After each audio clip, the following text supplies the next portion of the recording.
एक लड़का ट्रेन के स्लीपर कोच में सबसे ऊपर वाले बर्थ पर आराम से सोया हुआ था।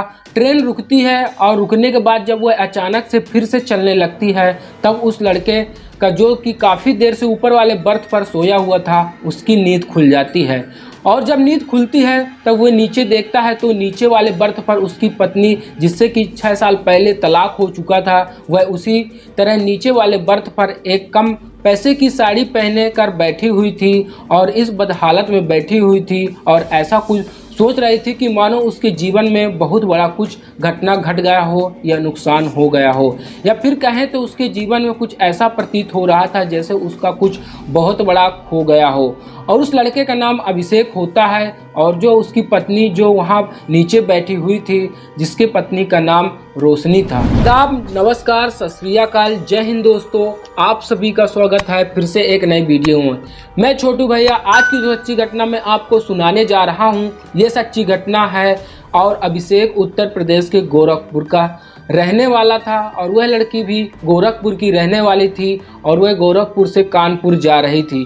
और कानपुर जाने के दौरान ही, क्योंकि अभिषेक को भी कानपुर ही किसी काम से जाना था और अकस्मात जैसे ही उसकी नज़र अपनी पत्नी पर पड़ती है तो वह पूरी तरह से चौंक जाता है।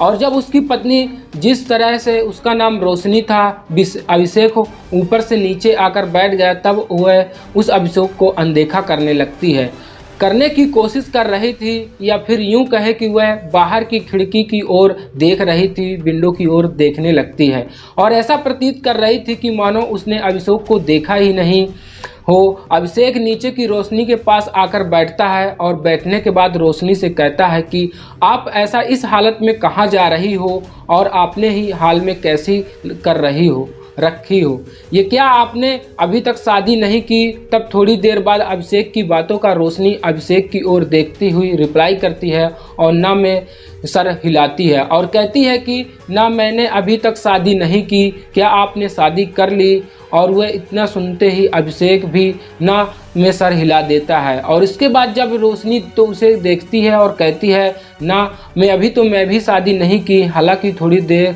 दोनों मौन रहते हैं, लेकिन अभिषेक ज़्यादा देर तक रुक नहीं पाता है और वो रोशनी से पूछता है कि आपकी यह दशा मुझसे देखा नहीं जा रहा है, और जब आप हमारी तलाक हुई थी उस समय जो काफ़ी अच्छा खासे आप दिखती थी और काफ़ी खूबसूरत थी, अचानक से क्या हो गया? आपकी ये दशा अचानक से कैसे बदल गई? अभी आप इस हालत में कहाँ जा रही हैं? इतना सुनते ही रोशनी अभिषेक से कहता है कि मैं कानपुर जा रही हूँ, कानपुर में बड़े भैया रहते हैं और माँ की तबीयत खराब है।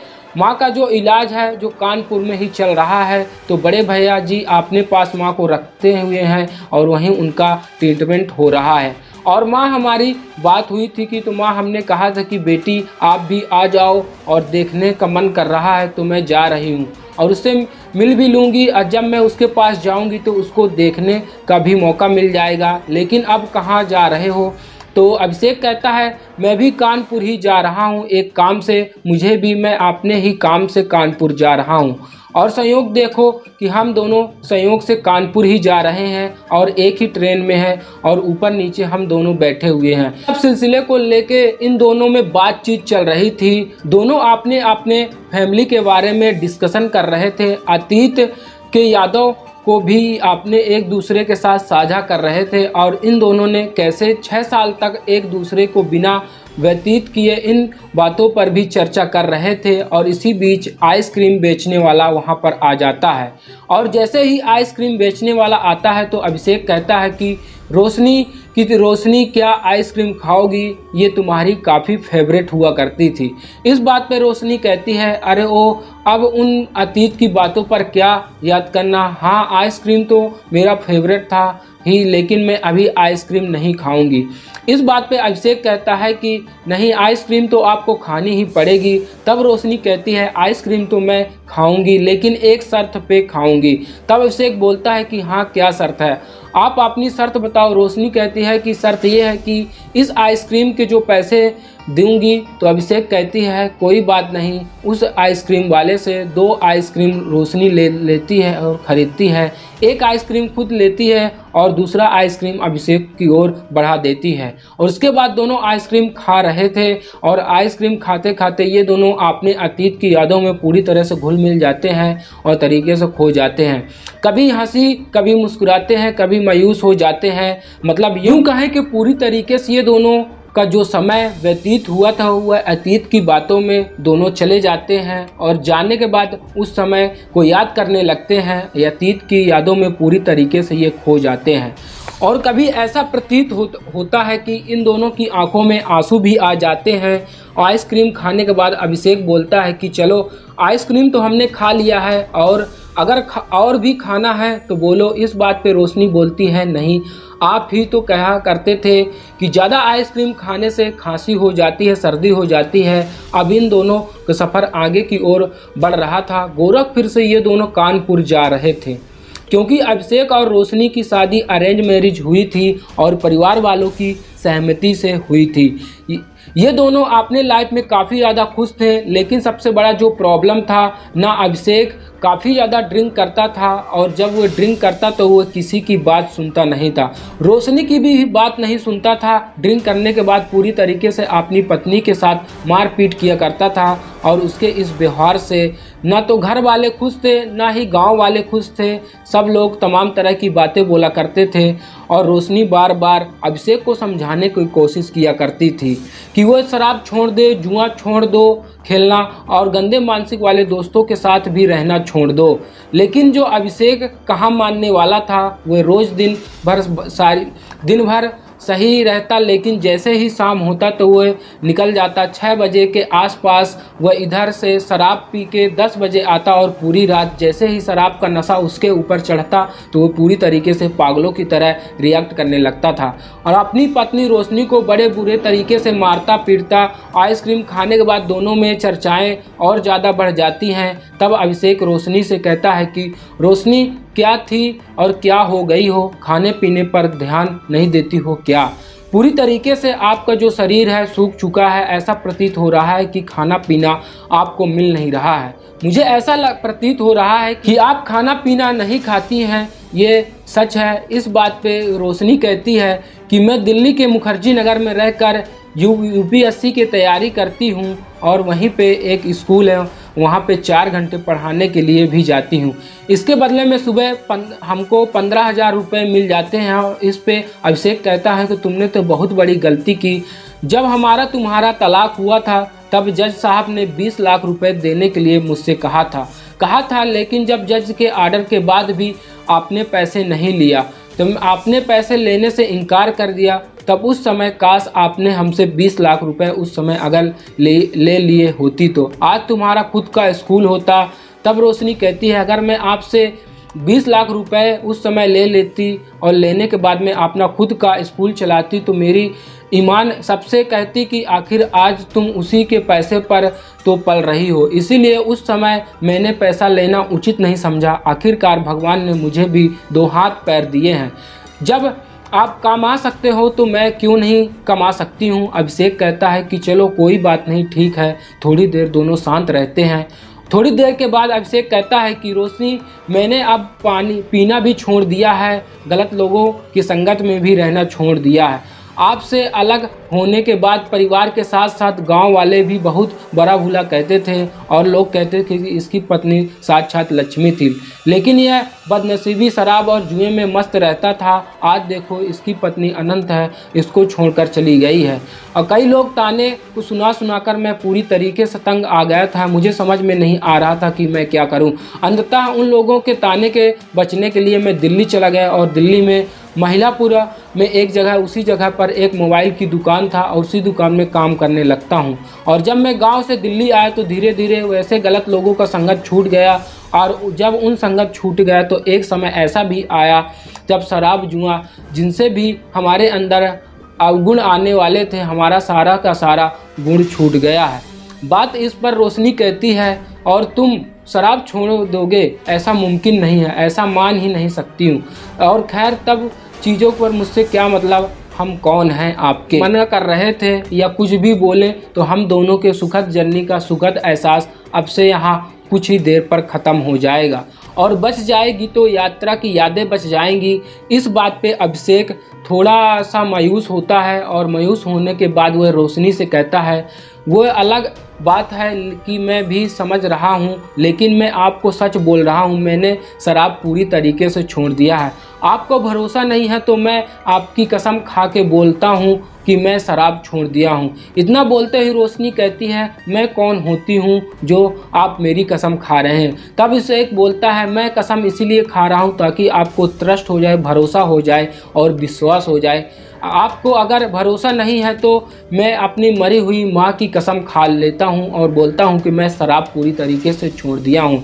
इतना सुनते ही रोशनी चौंक जाती है और कहती है कि मरी हुई माँ की क्या मतलब है, हाँ अब माँ नहीं रही। तब रोशनी कहती है, क्या हुआ, कैसे हुआ माँ को और कब हुआ, और सब इतना बोलते ही रोशनी की आंखों में आंसू भर जाता है। जब वह हम दोनों का तलाक हुआ था उसी समय से माँ को मानो सदमा सा लग चुका था, पूरी तरीके से मायूस रहती थी। मायूसी की हालत में बार बार यही कहती कि बेटा बहू को किसी तरह अपने घर लाओ। दिन प्रति माँ को बारे में बातचीत किया करती थी और बातें करते करते अचानक से उसको हार्ट अटैक आ गया। जब हार्ट अटैक अचानक से आया तो आनंद फान में हम लोग हॉस्पिटल लेके गए और डॉक्टरों ने माँ को मृत घोषित कर दिया। अंततः जब हम आप सबके लिए लड़ने वाली माँ, हम सबकी अच्छाई चाहने वाली माँ अब हमको छोड़ के चली गई है, मैं यूं अभागा, मैं यूं ही बदनसीबी, इतना कहकर वह रोने लगता है और रोते रोते हुए कहता है कि माँ हमेशा बोलती की थी कि आपने अंतिम समय में भी यह कह रही थी कि बहू को ले आओ, लेकिन माँ को यह कहाँ मालूम था कि तलाक होने के बाद तलाकशुदा औरत कभी अपने ससुराल नहीं जाती है, बल्कि वह जाती है तो अपने मायके ही चली जाती है।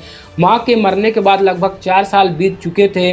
रोशनी इतना सुनते ही रोशनी की फकक थपक कर वह रोने लगती है। अभिषेक भी कहता है कि अभिषेक आखिर मेरी क्या गलती थी, मैं तो बस यही बोलती थी कि ना तुम शराब पीना छोड़ दो, जुआ खेलना छोड़ दो, और मेरे मना करने के बाद भी, मेरे समझाने के बाद भी तुम बुरी तरीके से मुझे शराब पीकर आते थे और पीटते थे, लेकिन इसके बाद भी मैं कुछ नहीं बोलती थी। ये सोच रही थी कि अब सुधर जाओगे, अब सुधर जाओगे, लेकिन लगातार तुम्हारे व्यवहार में किसी भी प्रकार का कोई परिवर्तन नहीं आ रहा था और अंततः मैं क्या करती, तब तक झेलती, मजबूर होकर मैं तुमसे अलग होना के बेहतरीन समझी। मैं भी माँ को छोड़कर आना नहीं चाहती थी, क्योंकि माँ तो माँ होती है, उसमें कभी मुझे अपनी बहू नहीं बल्कि एक बेटी की तरह देखा। मुझे इस बात पर अफसोस है कि मैं अंतिम समय में माँ के पास नहीं थी। काश अगर आप उसी समय सुधर गए होते तो आज आप भी हमारे होते और माँ भी जीवित होती। रोशनी को रोता देख अभिषेक भी रोने लगता है। रोते हुए कहता है कि हाँ रोशनी, मैं तुम्हारा ही गुनहगार हूँ और कहीं ना कहीं माँ के असमय गुजरने जाने का भी गुनहगार मैं ही हूँ। अगर मैं उस समय ठीक हो गया होता तो ये सब कुछ सच बोल रही है कि माँ मेरे पास होती, तुम भी मेरे होती। रोशनी, अब मैं क्या करूँ? जब से माँ मेरी गुजरी है तब से मैं पापा को लेकर दिल्ली चला गया हूँ, क्योंकि सब लोग तरह तरह की बातें बोलते हैं और फिर सब लोग कहते हैं कि मेरे ही चलते मेरी माँ मर गई है। कितना लोगों की बात को सुनता, कितने लोगों की बातों को नज़रअंदाज करके मैं वहाँ पर रहता। मुझे घुटन सी महसूस हो रही थी। अंततः मुझे विवश होकर वहाँ से अपने पापा को लेकर दिल्ली जाना पड़ा और दिल्ली जाने के बाद से मैं पूरी तरीके से कामकाज में लग गया और वहाँ और साथ और मेहनत करने लगा। आज मेरा खुद का मोबाइल का दुकान भी है और मैं 4-5 स्टाफ भी अपने पास रखा हुआ हूँ, लेकिन कहीं न कहीं हमने अपने जीवन में सब कुछ खो दिया गया है।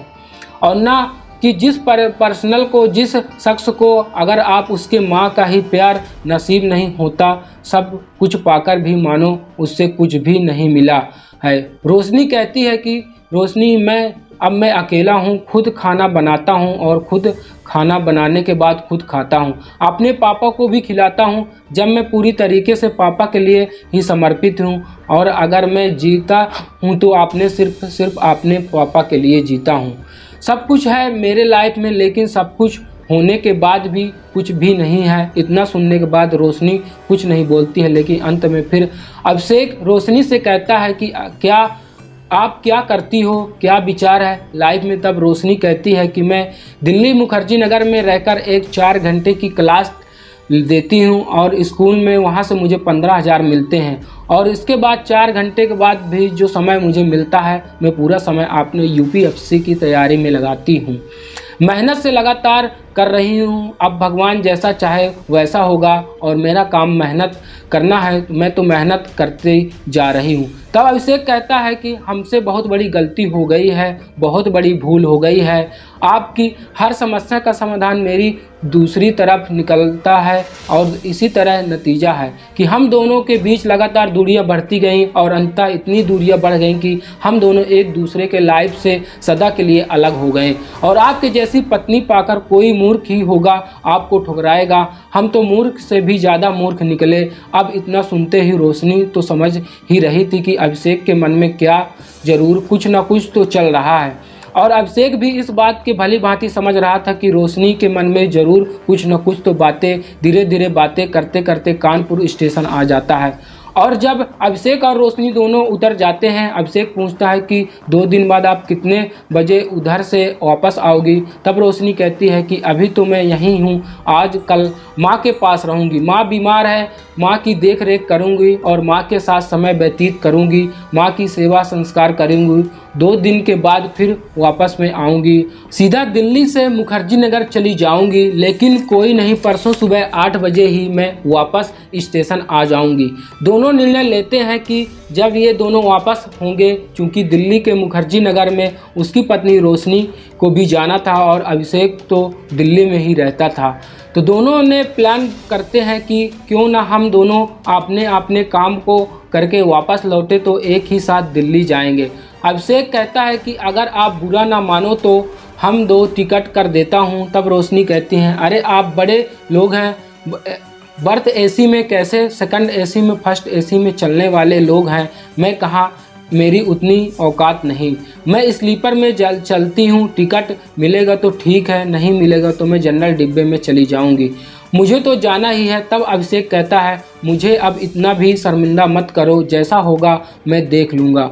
और इसके बाद अभिषेक अपने काम से कानपुर चला जाता है, और जो लड़की रोशनी होती है उसकी तलाकशुदा जो पत्नी होती है वह अपने भाई के पास, बड़े भाई के पास चली जाती है, और वहाँ उसकी माँ रहती थी, क्योंकि माँ की तबीयत खराब रहती थी और उसका कानपुर के किसी हॉस्पिटल में इलाज चल रहा होता है। अभिषेक रेलवे स्टेशन से निकल जाता है और जो उसका काम था उस काम को, शेड्यूल को चेंज किया, और वह जल्दी जल्दी अपना काम करने के बाद वह 2 दिन के बाद वापस 9 बजे के आसपास वह वहाँ पे इस रेलवे स्टेशन के पास पहुँच जाता है, और पहुँचकर रोशनी का वेट करने लगता है, लेकिन रोशनी का कहीं कोई अता पता नहीं था। रोशनी अभी तक आई नहीं थी, लगभग 10:30 बज चुके थे, और रोशनी स्टेशन के पास आती है, और जब स्टेशन पर आती है तो रोशनी कहती है, अभी तक आप गए नहीं, क्या कर रहे थे इतने टाइम से? तब आप उसे कहता है कि मैं आपका ही इंतज़ार कर रहा था, आप आती तो इसके बाद मैं जाता। तो चलिए 15 मिनट अभी और समय है, ट्रेन आकर प्लेटफॉर्म पे लग गई है, टिकट भी ले लिया है। 2 टिकट था, एक रोशनी का था और एक अभिषेक का था।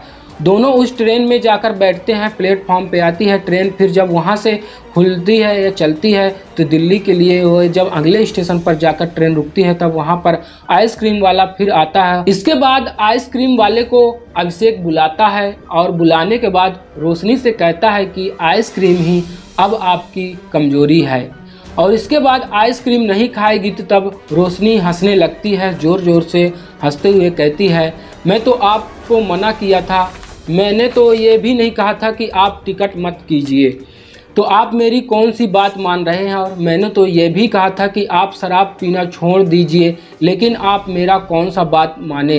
तब अभिषेक कहता है, शराब की बात तो आप करो ही मत कीजिए, और पूरी तरीके से मैं शराब छोड़ चुका हूँ, अब रह गई है आइसक्रीम की बात। तो आइसक्रीम वाला आया है, अगर आप कहेंगी तो मैं आइसक्रीम ले लूँगा। तब रोशनी कहती है कि ठीक है अब आप ले लीजिए, लेकिन इस बार पैसे आप देंगे। तो पैसे मैं नहीं दूंगा। अब आइसक्रीम वालों से 2 आइसक्रीम अभिषेक लेता है, तो एक आइसक्रीम खुद खाता है और दूसरा आइसक्रीम रोशनी की ओर बढ़ा देता है।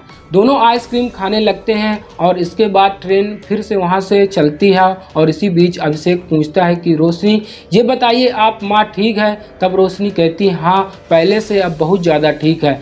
इस बात पे अभिषेक गहरी सांस लेता है और एक आशा भरी नज़र से रोशनी की ओर देखने लगता है और देखने के बाद कहता है कि सब कुछ ठीक हो जाएगा। मैं पीना भी छोड़ दिया हूँ, मैं किसी को परेशान करना भी छोड़ दिया हूँ, और अब जब किसी से परेशान करूँगा तब आप एक थी मेरी लाइफ में जिसे मैं अब तक परेशान किया था। अब तो आप भी नहीं हैं, अब परेशान करने के लिए कोई नहीं है, अब मैं किसको परेशान करूँगा। इतना जैसे ही बोलता है तो रोशनी मुस्कुराने लगती है और उसे मुस्कुराहट में भी कुछ न कुछ बात थी। इस बात पे रोशनी कहने लगती है कि यह सब तो ठीक है, आपने पीना छोड़ दिया है, लेकिन यह चीज़ अगर आपने पहले किया होता तो आज इतनी बड़ी समस्या नहीं होती। आपके मरने से पीटने से चलते ही मेरा 2 बार गर्भवत हो गया था। एक बड़ा बेटा अगर होता तो 8 साल का होता, अगर छोटा होता तो 6 साल का होता। इतना सुनते ही अभिषेक भी गदगद हो गया और उसकी भी आंखें में आंसू आ गए और वह बोलता है कि मुझसे इतनी बड़ी भूल हो गई और इतनी बड़ी गलती हो गई। अब वह लगातार रोए जा रहा था और उसको रोते हुए देख रोशनी अपने पर्स से एक रुमाल निकालती है और उसके आंसू पोंछती है और फिर कंधे पर अपना सर रख कर रोने लगती है। और जैसे ही बच्चे रोते हैं धीरे धीरे वह समय भी आ जाता है जब ट्रेन नई दिल्ली स्टेशन पहुंच जाती है। उतरने के बाद अभिषेक रोशनी से कहता है कि अब यहाँ से फिर हम दोनों एक दूसरे से अलग हो जाएंगे, यह दोनों के रास्ते अलग अलग हो जाएंगे, दोनों का मंजिल अलग अलग हो जाएगा। दोनों वहाँ बस स्टैंड तक जाते हैं और बस स्टॉप पर पहुँचने के बाद ही कुछ देर बाद बस भी आ जाती है और मुखर्जी नगर के लिए निकल जाती है। आगे बस स्टॉप पर बड़ी खड़ी हो जाती है और इस पर वह इशारा करते हुए अभिषेक रोशनी से कहता है कि रोशनी तुम्हारी बस आ गई है। रोशनी कभी बस की ओर देख रही थी, तभी अभिषेक देख रही थी और न चाहते हुए भी मन को मान कर वह बस में ऐड कर जाती है और बैठ कर वह जाने के बाद विंडो सीट पर बैठ जाती है। और इधर अभिषेक वह मायूसी की हालत में बस स्टॉप पर ही जो बैठने का सीट बना होता है वहां पर जाकर अभिषेक बैठ जाता है और अभिषेक को बस स्टॉप पर इस हालत में देखकर रोशनी बस के अंदर ही विंडो सीट के पास जो बैठी हुई थी वह बस के अंदर से ही रोने लगती है। वह रोते हुए अपनी आंखों के आंसू पोंछ रही थी। इसी बीच बस रुक जाती है और बस मुश्किल से 200 मीटर की दूरी तय की थी। इसी बीच अभिषेक का वह चेहरा उसके आंखों के सामने बार बार आ रहा था। अब उसके मन में एक अलग ही प्रकार का प्लान चलने लगता है। वह तुरंत रोते हुए बस के ड्राइवर को कहती है कि मैं गलत बस पर बैठ गई हूँ, मुझे उतार दीजिए। बस के ड्राइवर को अंततः लड़की की बात मानकर बस को रोकना पड़ता है। वहाँ पे वो जो रोशनी थी उस बस से नीचे उतर जाती है और नीचे उतरने के बाद एक ऑटो वाले को हाथ देती है और ऑटो पर बैठकर वापस फिर से उसी बस स्टॉप पर जाती है। तो वहाँ पर देखती है कि अभिषेक पीछे घूमकर आँखों को रुमाल से ढका काफ़ी ज़ोर ज़ोर से रो रहा था। रोशनी सीधा उसके पास पहुंचती है और पीछे से उसके कंधे पर हाथ रखती है और रखने के बाद कहती है अभिषेक। और अभिषेक इतना सुनते ही पीछे मुड़कर देखता है तो रोशनी अपने पास पाता है। अब रोशनी को पास देखकर उसके प्रसन्नता का कोई ठिकाना नहीं था और वह तुरंत रोशनी को अपनी बाहों में भर लेता है और रोशनी भी तनिक भी देर नहीं करती, वह भी तुरंत अभिषेक से अपने सीने से चिपका लेती है। दोनों एक दूसरे के बाहों में पूरी तरीके से खोए हुए थे। इस बीच रोशनी अभिषेक से कहती है कि अभिषेक अब छोड़ भी दो, बस ही करो, पब्लिक प्लेस है, यहाँ सब बस स्टॉप है, बहुत सारे यात्री हैं, यह सब देख रहे हैं, कोई क्या कहेगा। इतना सुनते ही अभिषेक मुस्कुराता है और मुस्कुराते हुए अपनी आंखें आंसू पोंछता है और इसके बाद रोशनी को छोड़ने के बाद कहता है कि रोशनी उनका सब जिम्मेवार है, मैं ही तुम्हारा जिम्मेवार हूँ, गुनहगार हूँ। जब रोशनी कहती है कोई बात नहीं, किसी का कोई गुनहगार नहीं होता है, होने को जो होता है वो होता ही है, विधि का विधान होता है, होना वही होता है, जो भाग्य में लिखा होता है। अभिषेक और रोशनी दोनों वहाँ से माहिपुलपुर के लिए निकल जाते हैं, बस पकड़ते हैं और बस पकड़ने के बाद अभिषेक के घर जाते हैं और फिर यहाँ दोनों उसी रिश्ते में वापस आ जाते हैं जहाँ से इन दोनों ने अपने उस रिश्तों को उसी जगह पर छोड़ा था। बाकी इस पूरे घटनाक्रम को आपको बताने का उद्देश्य किसी को परेशान करना नहीं, किसी की भावनाओं को आहत पहुंचाना नहीं, किसी के अंतर अपना को चोट पहुंचाना नहीं, बल्कि आपको सचेत करना है, आपको जागरूक करना है, आपको इस बात का एहसास कराना है कि चाहे रिश्तों में कोई भी हो, उन रिश्तों में अगर समय दिया जाए तो इंसान एक स्वाभाविक प्रकृति का होता है, एक दूसरे के साथ अटैच होना जाहिर होता है। जब बात ज़्यादातर समय उस इंसान को देंगे, धीरे धीरे दूरियां बढ़ेंगी बल्कि नज़दीकियां बढ़ना शुरू हो जाएंगी। अब अक्सर यही होता है कि आज के इस आधुनिक परिवेश में कोई भी लड़का या कोई भी लड़की बिना एक दूसरे के समय दिए सोच लेता है कि ये हमारे लिए सही नहीं है। बाकी इस पूरे घटनाक्रम को लेकर आपकी क्या राय है? अपनी राय निष्पक्षता के साथ कमेंट बॉक्स में ज़रूर अपना टाइप करिएगा। पूरे घटनाक्रम में मोड़ कौन सा आया जहां अभिषेक का लाइफ पूरी तरीके से बदल गया है और जब रोशनी और अभिषेक एक दूसरे के साथ पुनः आए और आने के बाद एक दूसरे के साथ फिर से उसी रिश्ते को लेकर आगे बढ़ गए। और अपनी राय निष्पक्ष रूप से कमेंट बॉक्स में ज़रूर बताइएगा।